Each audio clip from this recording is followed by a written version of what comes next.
Hi, my name is Kevin Barnable with Homeland Labs. Today, we are going to show you how to collect a mold sample using a kit from Homeland Labs. The kit will come with two different sampling devices, a swab and a bioslide. The bioslide is the preferred method for collecting the sample and should be used whenever you have a flat surface. As you can see here on this cabinet, we have an area where we have suspected mold growth. Simply take the bioslide out of the case and remove the film over the adhesive. It is very important not to touch the adhesive on the slide. It is a glue, and by touching it, you could potentially damage the surface that will collect the mold sample. You then want to gently press the slide down onto the contaminated surface. You do not need to put any pressure on the slide and force it down. By doing so, you could rip paint or stain off of your surface that you're collecting, and it'll damage both the sample and potentially your wall or whatever other surface you're collecting the sample on. Once you have collected the sample, be sure that you can see debris on the sample. Then return the slide into the case. Be sure that the case clamps down on all edges. If you do not clamp it down properly, the slide could fall out of the case and possibly contaminate the slide.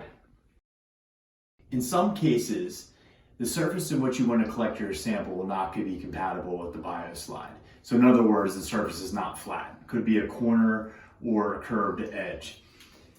In that case, you want to use the swab to collect your sample. Simply take the swab out of the package.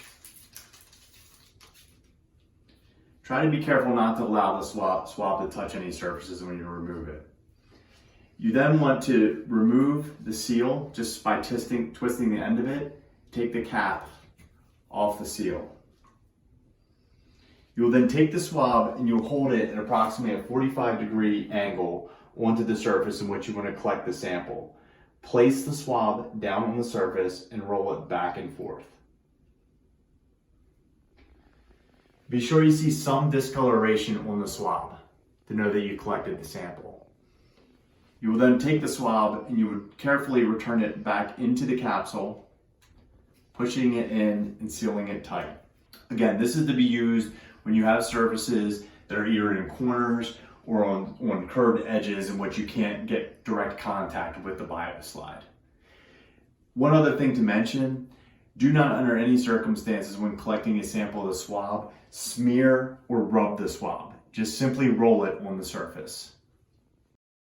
Once you have collected your sample, you need to fill out the chain of custody that will be submitted to the lab along with the sample. Again, as we mentioned earlier, make sure that the sample label numbers that we provided with the kit match the number on the barcode of the chain of custody. When we receive the sample in the lab, that's how we match it up with the information on the chain of custody. Be sure to provide the name of the client, your email address where we'll email your report to, and your phone number if we have any questions. You also want to add the property address at which the sample was collected. So this is not where we're billing to or not where you live. This is the address of where you collected the sample. You want to include whoever collected the sample's name here, actually put it in the box next to it, and then the date and time that the sample was collected. Here, the sample location refers to the location in which you actually collected the sample at that address. For example, cabinet on basement bathroom door. You would write in this area here.